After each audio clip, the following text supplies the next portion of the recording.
Welcome back to Chief Studios. My name is Taylor Bell. It's a pleasure to have y'all joining us today as we get geared up for the wild card weekend in the NFL. My goodness, it's just sprung up on us very quick. But I want to get into a few different topics today. We have not only the Chiefs game on Saturday, but we're also going to get into I'm going to break that down a little bit. We're also going to get into the other games that are also going to be played. Got a handful of really interesting games. Also going to get into some news surrounding the NFL, and I'm actually kind of glad that I was going to record this actually 2 days ago, but busy life. But I'm glad that I was able to wait a couple days because it actually worked out in my favor, as we got some huge news in regards to the NFL and some college football, but it does involve the NFL. It seemed like all the legends, coaching legends, moved on, but we'll get to that here in just a bit. But going back to the Chiefs, I was going to do a post-game report, post-game recap, so to speak, of the Chiefs' final game, but against the Los Angeles Chargers, but it was so uneventful. I thought, what the hell? I mean, to be honest with you, I did not watch the game, but I did catch the full replay. One of the benefits of having NFL Plus and the All 22, you can watch the replays whenever you want. So I did watch the replay, and I was like, wow. So if you did miss it, like myself, they were basically... Look, most of the starters sat. Kelsey sat, although I thought he was going to play. He was only, 13 yards away from another 1,000-yard reception season. I believe that'd be number 8 or number 9 in a row. Just a phenomenal streak that I thought would continue, but that was not the case. And the two starters that did play the game was eventful for them. Now, if you're wondering, well, why did these two starters play when everybody else sat? Actually involves money.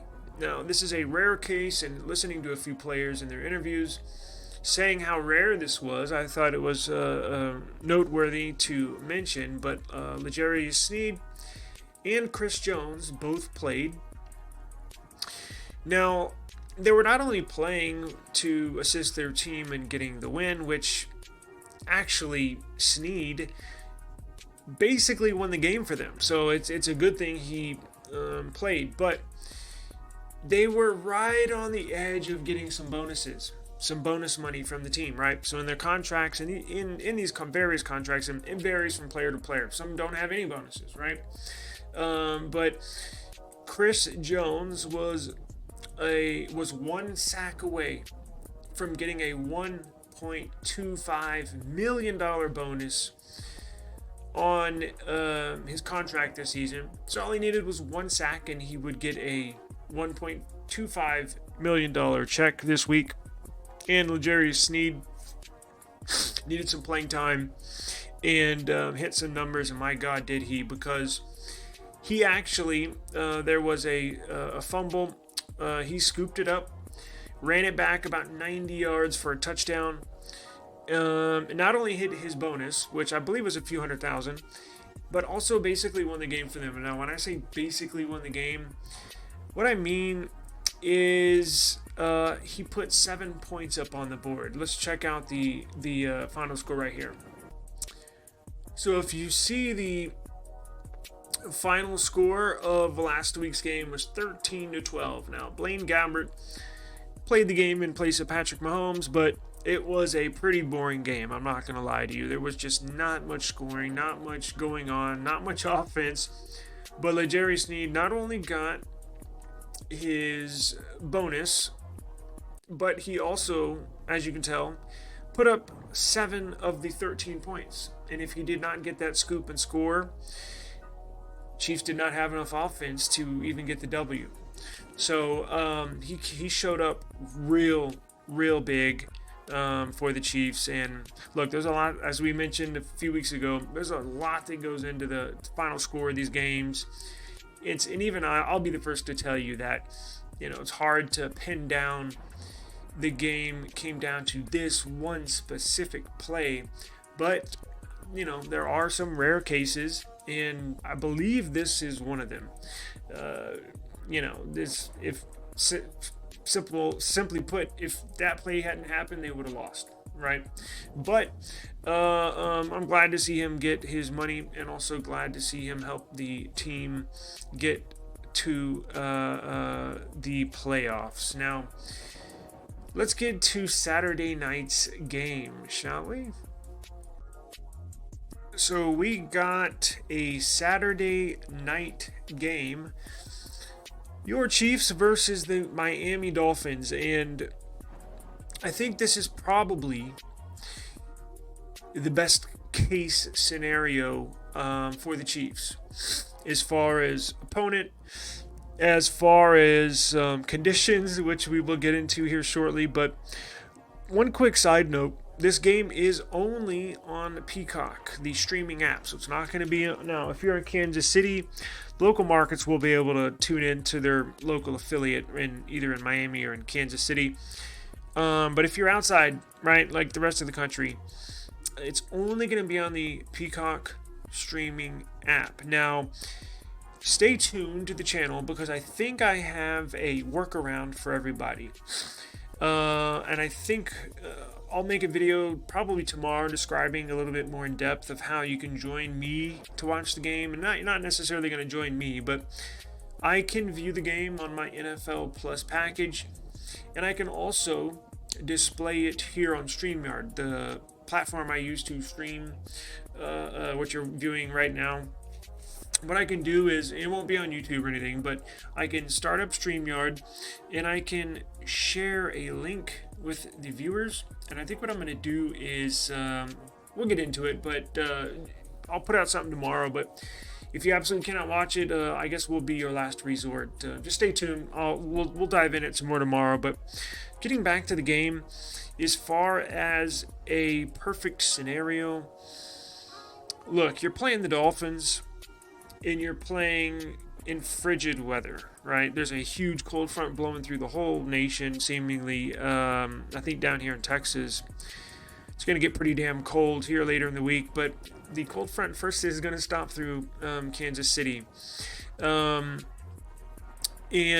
the Miami Dolphins don't particularly play well in cold weather.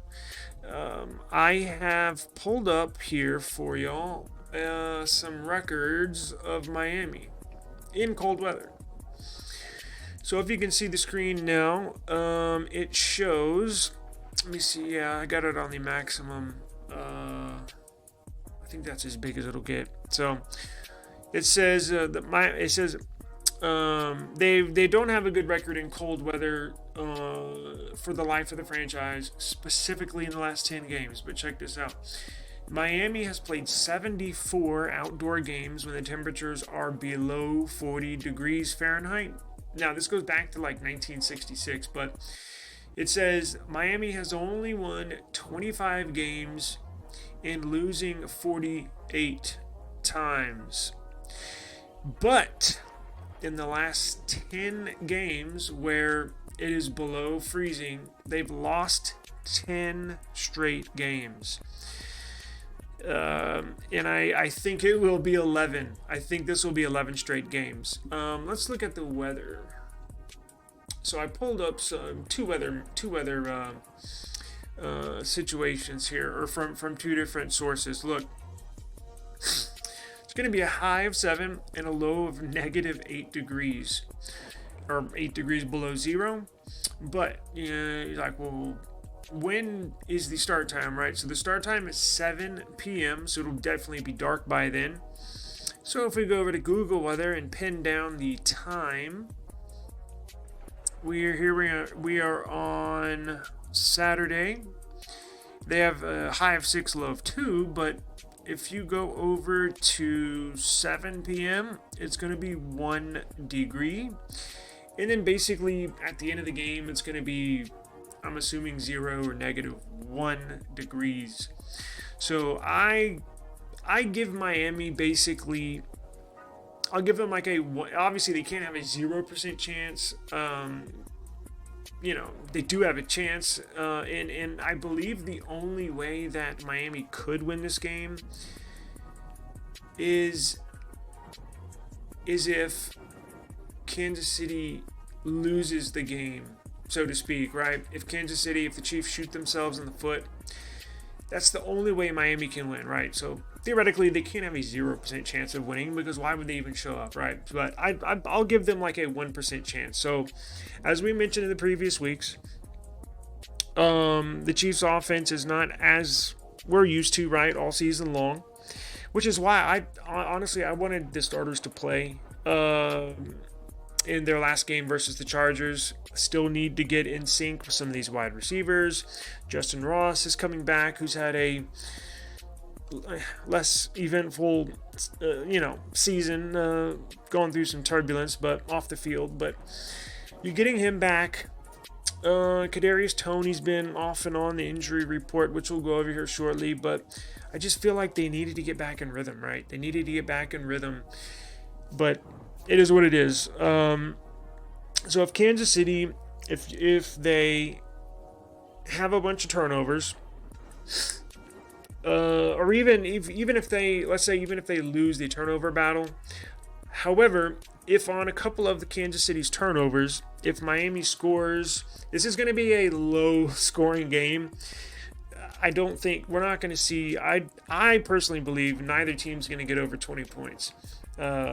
So if Kansas City turns the ball over, if Miami scores on any of those turnovers, whether it be field goals, a touchdown, let's say they score 10 points. Just give them 10 points, right? A touchdown and a field goal, off of Kansas City turnovers. That puts you 10 points in the hole. That I'm not too confident in them scoring more than probably. I'll give them like 2 touchdowns, right? And that's even pushing it, So I think the final score, believe, will be like 17 Chiefs, probably 10-13 Miami. So I'll probably do 17-13 Chiefs win, and that's pushing it. I just don't have much confidence in the Miami team in the cold weather. That's all that it comes down to. The Chiefs defense is playing freaking awesome. So I definitely expect them to show up and put this Miami offense, quote unquote, on ice. Well, figuratively and literally, may I add. This is one of those games where it's going to be very interesting to watch. So it'll be a long, drawn-out game, but I do think the Chiefs will come out on top. As I mentioned, best case scenario matchup for them, and it's just going to be a slow, grinded out game. Going to be run the ball quite a bit, throw the ball every now and then. And Mahomes has played pretty good in cold weather, so I'm not concerned with him. More concerned with just the wide receiving core. I know the defense is going to show up, and the running game has to be on point, right? They're down. We'll get in. Actually, let's get into the injury report, because I want to see who they got. Where are we at? Is this it? Yes, here we go. So, as I mentioned, Justin Ross returns to practice and is expected to play. But let's see the latest injury report from Wednesday, which was yesterday. And I'm going to do we'll do another show tomorrow with an updated injury report. And I'll also inform you how you can watch the game if you don't have Peacock. But let's see here. So, on the injury report for the Chiefs, got a number of players. You have, some good news here. Donovan Smith, their tackle who missed the last few weeks of the season, out with a neck injury, practiced, because he has not practiced in the last few weeks, and it says LP, light practice. That's good news, as they were struggling with some offensive line issues over the last few weeks of the season. Wanda Morris, tackle, concussion, did not practice. I'm going to keep an eye on him. That's not good. Look, with these playoff games, you got to have as many of your starters back as you can, especially the offensive line. So I will keep you updated on that. Justin Ross, as I mentioned, I don't think that's a hamstring issue. I think he's just getting back in the groove of things. But he did not practice Tuesday, light practice yesterday, and it looks like he is expected to play from what I hear. And Kadarius Toney shall play. And who else? Everybody else is full practice on here. Noah Gray, Pacheco, which is good. You need him on the field, the running back. Rashee Rice, Scantling. I would rather not see Scantling playing. He's dropped so many balls.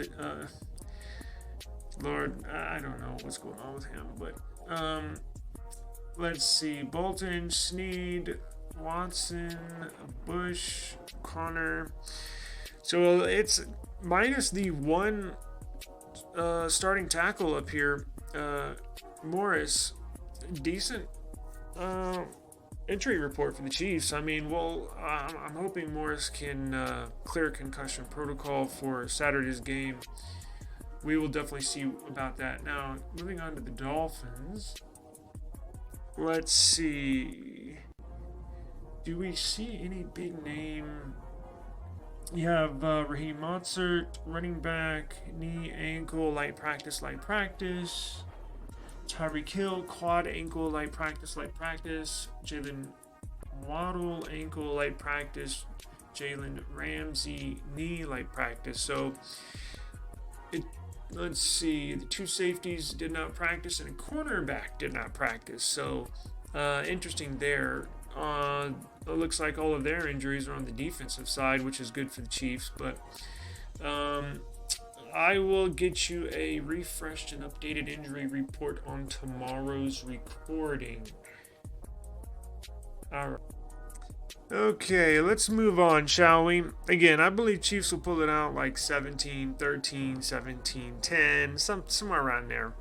Wild card weekend, we do have some very, very interesting matchups that I wanted to get into. Let's check them out. That's not it. Let's share this tab instead. Here we go.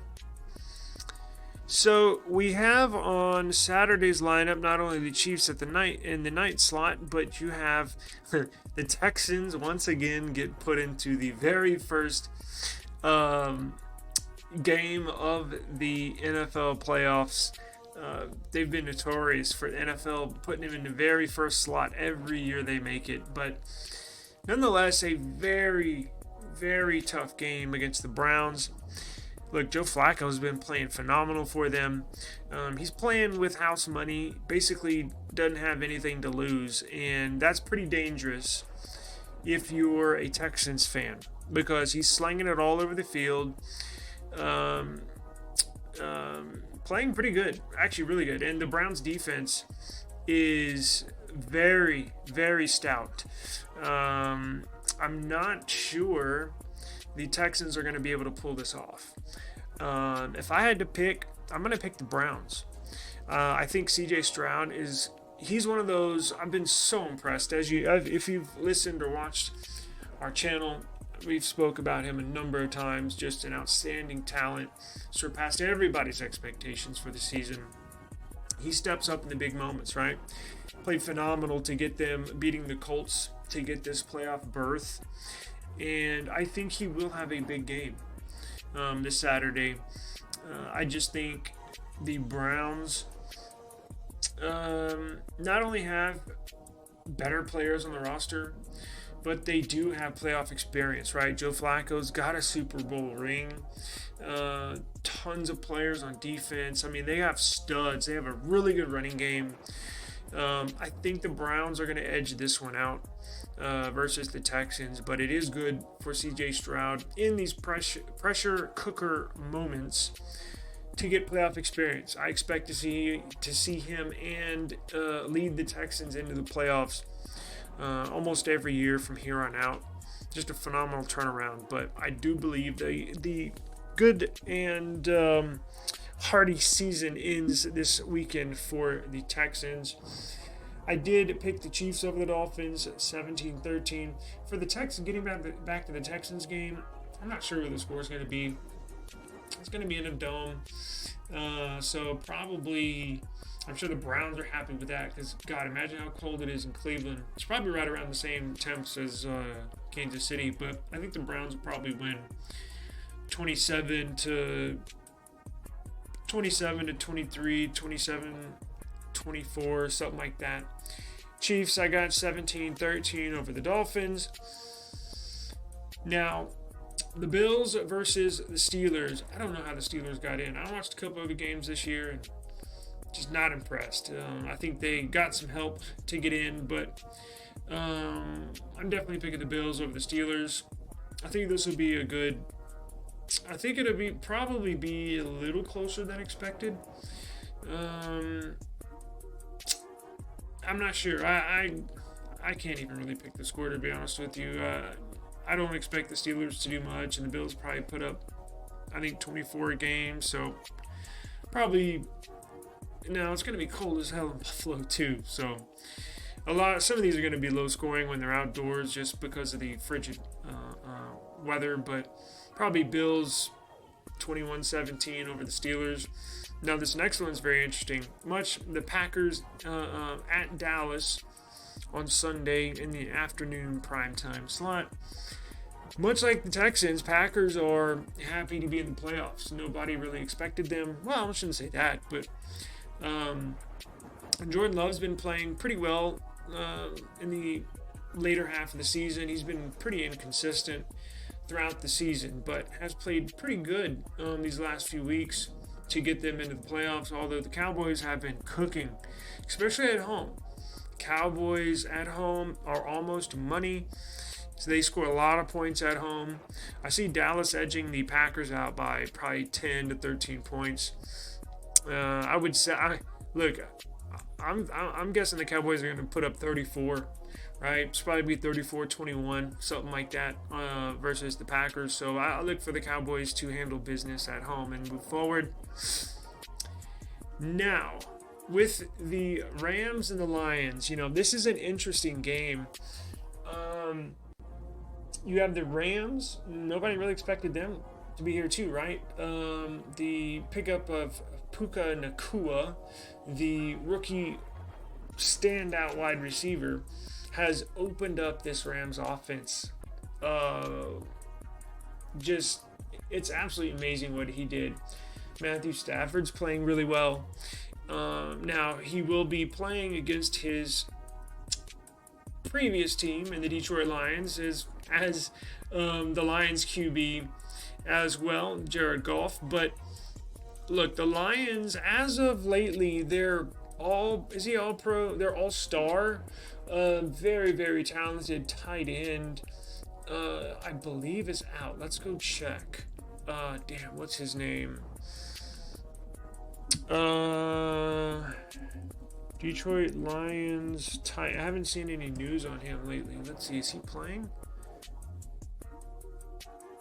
Detroit Lions tight end Laporta. Optimistic. I don't know. That was a pretty bad. He hyperextended his knee. He did practice earlier this week, but they haven't said if he's going to play. I don't know. They may be saying they're optimistic about him playing just to throw off the Rams, their game plan. I don't know if he's going to play. But I'm picking the Rams, which I know I'm not sure if they are favored in the game, but they're playing so good right now. Detroit's down a few starters, right? They've had a really good season. I just think, look, you have the Rams head coach, which is the Wonder Boy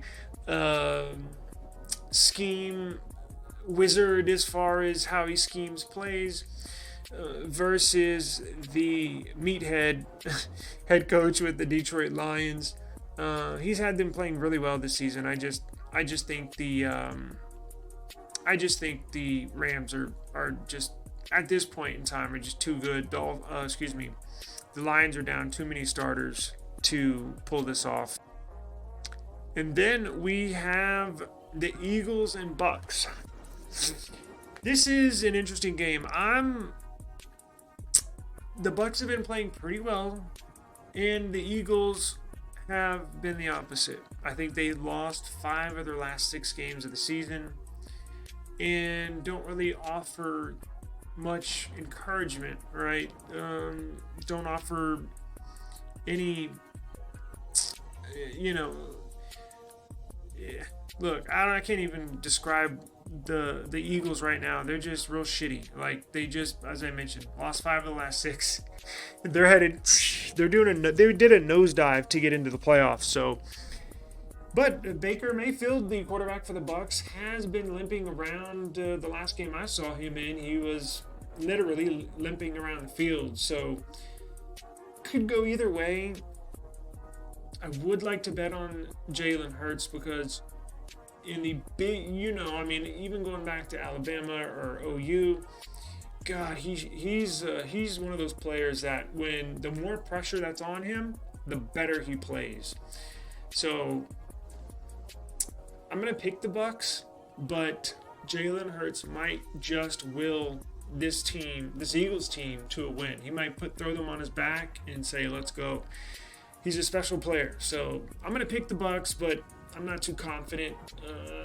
I can definitely see the Eagles, or Jalen Hurts, winning that game for Philadelphia this weekend. Now, I'm sure as everyone has seen the news, there was some coaching changes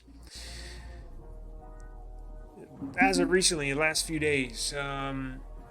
Some striking coaching changes that nobody really ever expected to see anytime soon, because it seems like some of these coaches can go on forever, right? Well, what was it on Tuesday? Was it Tuesday that Nick Saban of Alabama, and he has ties to NFL, once coached was at Miami, but Nick Saban retired. And then you have Pete Carroll of the Seattle Seahawks, I guess, quote unquote, getting fired.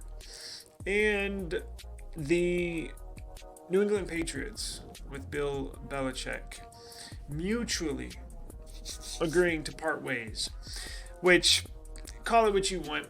I think he would have stayed there, right, if the Kraft family would have let him. So it was a sign of respect, right, from the Kraft family to say we're mutually parting ways and have them both speak at the press conference. I actually have short clips that we'll look at here of Pete Carroll and Bill Belichick making statements, and I wanted to clip this specific part of their press conferences because I believe they're going to coach again.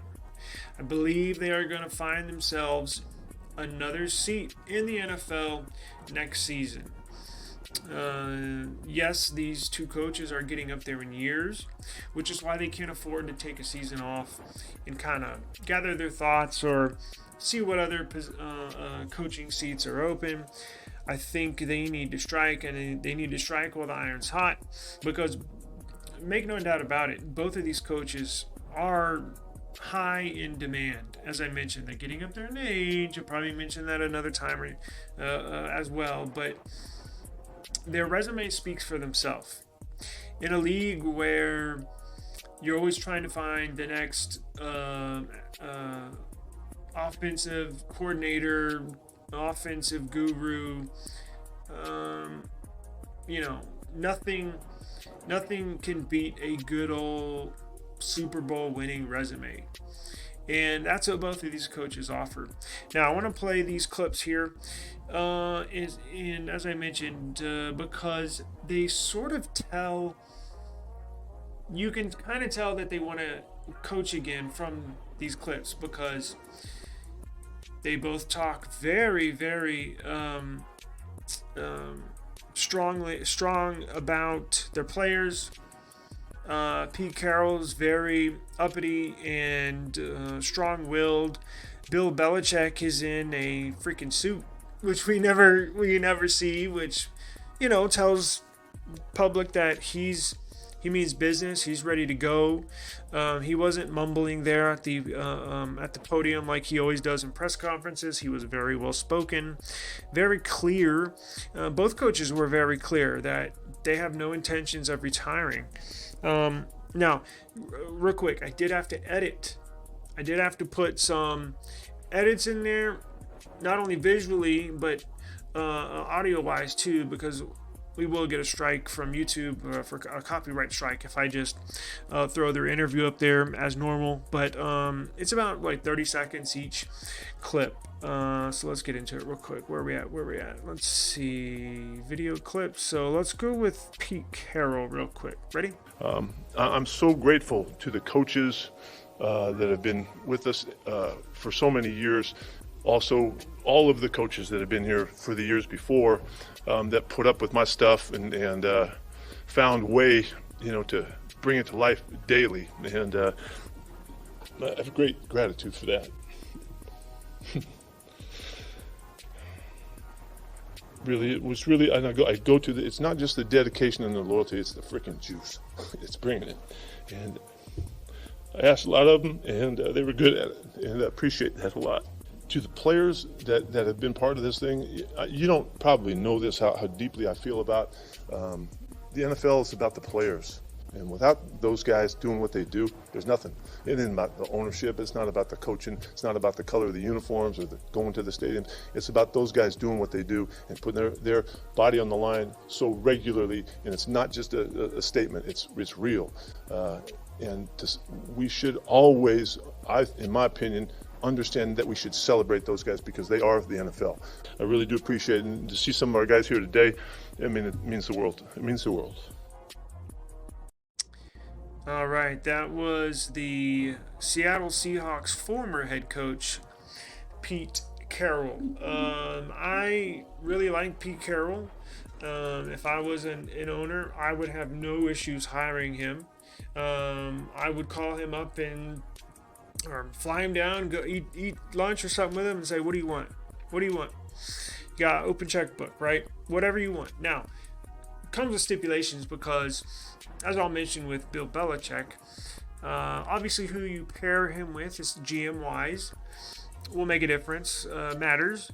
But he gets his players ready to play, right? And that's the job of the head coach. Now, he's obviously defensive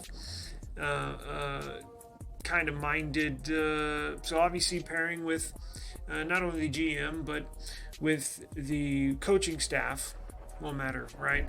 But just as far as the head coach, putting the other stuff to the side, I would love to have Pete Carroll as a head coach. I still think he's got a good another 5-6 years, maybe more. I mean, he's I'm not sure his age, but did he hit 70 yet? I'm not sure, but he's a very young-spirited individual that, when's the last time you saw Seattle get out on a football field and look like they were not ready to play, right? I can't even think of that ever happening. So, a lot of the players I hear say that they love playing for him. So he'll find a spot next season somewhere, and hopefully wish him all the best. Now, getting into the big boy, Mr. Belichick, this day was coming, right? This day was coming. Depending on who you ask, maybe saw this coming 2-3 years ago, maybe 2 years ago, but I think as this season rolled on, it was pretty apparent, right?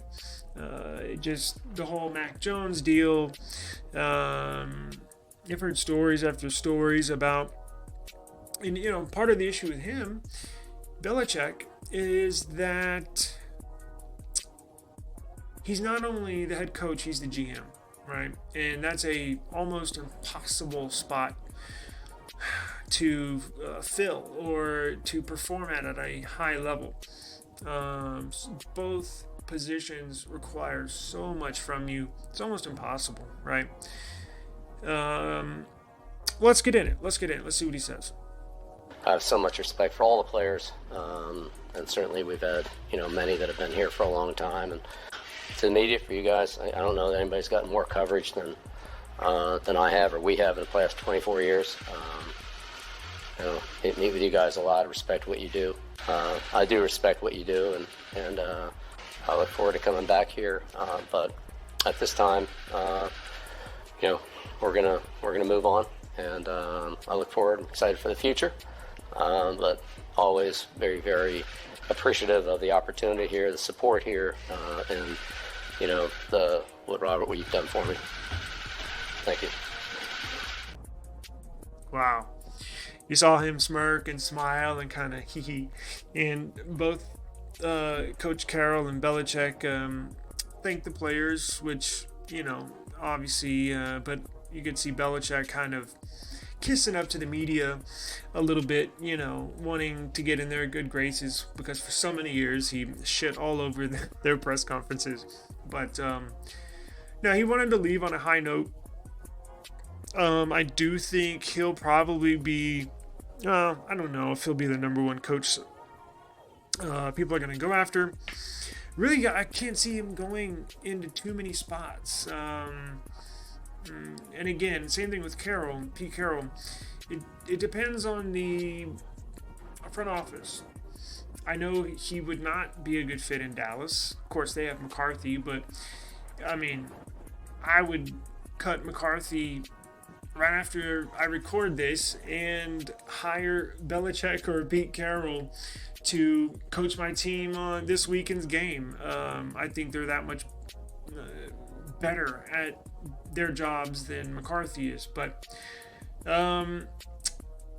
Belichick wouldn't work in Dallas because of the owner. But I could see Belichick possibly going to Washington, maybe, with the new ownership group. And GM is going to be a very, very important spot for him. I've heard so many stories. He's messed up. Of course, he's also hit on a number of good players. Aaron Hernandez was a phenomenal player. Gronk, a number of good players, but he's also whiffed. Right? I've heard stories where the scouting team will have done their homework like every other team. As they get all throughout the season, as they get closer to the playoffs, he'll go in and be like, "All right, boys, I'm taking over," and then he'll draft N'Keal Harry, wide receiver, I think from Arizona State. That came out of nowhere. Well, why did he do that? He basically shit all over the scouting their scouts and picked N'Keal Harry. Well, why did he do that? He had a phone call with Herm Edwards, and basically Herm sold him N'Keal Harry because they were in need of a wide receiver, but you don't pick him at the bottom of the first round. So I've heard numerous stories about that, but I think wherever he goes, the GM position will be filled by somebody else. But it's very important that they obviously get along and have the same vision. But we'll have to see. I'll keep everybody updated. We're going to continue the Chief Studios YouTube channel throughout the year. We're not just going to stop when the Chiefs lose or if the Chiefs win the Super Bowl. We're going to continue throughout the year. We'll get into free agency. We'll get into the draft. We'll get into news, everything, right? It's a year-round. It's one of the few sports that's year-round. So we will have to see where these coaches land. And as far as Nick Saban, I think he's done. I think two things spurred this decision from Nick Saban. I think he got offered a enormous broadcasting deal from who, I have no idea, but I'm sure you'll see him on TV.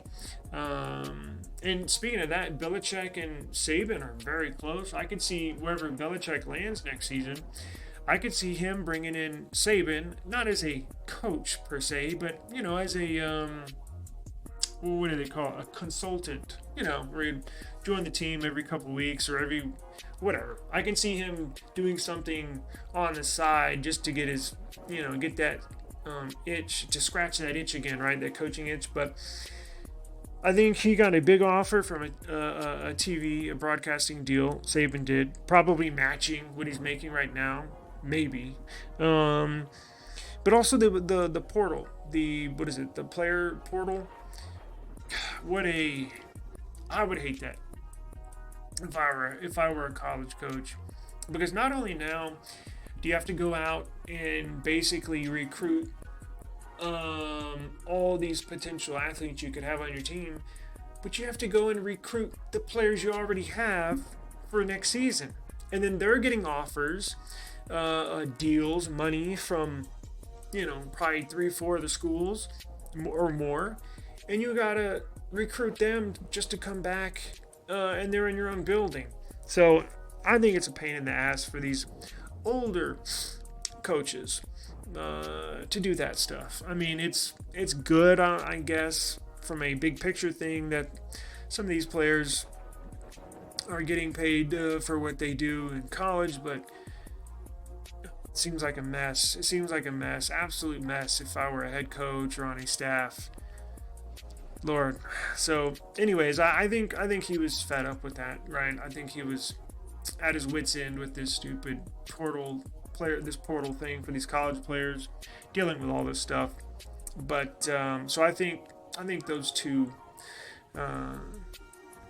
factors, determined his outcome for leaving the Alabama program. But on that note, I will be leaving the stream as well. So, and my time has hit a limit as well. So I do appreciate you joining us.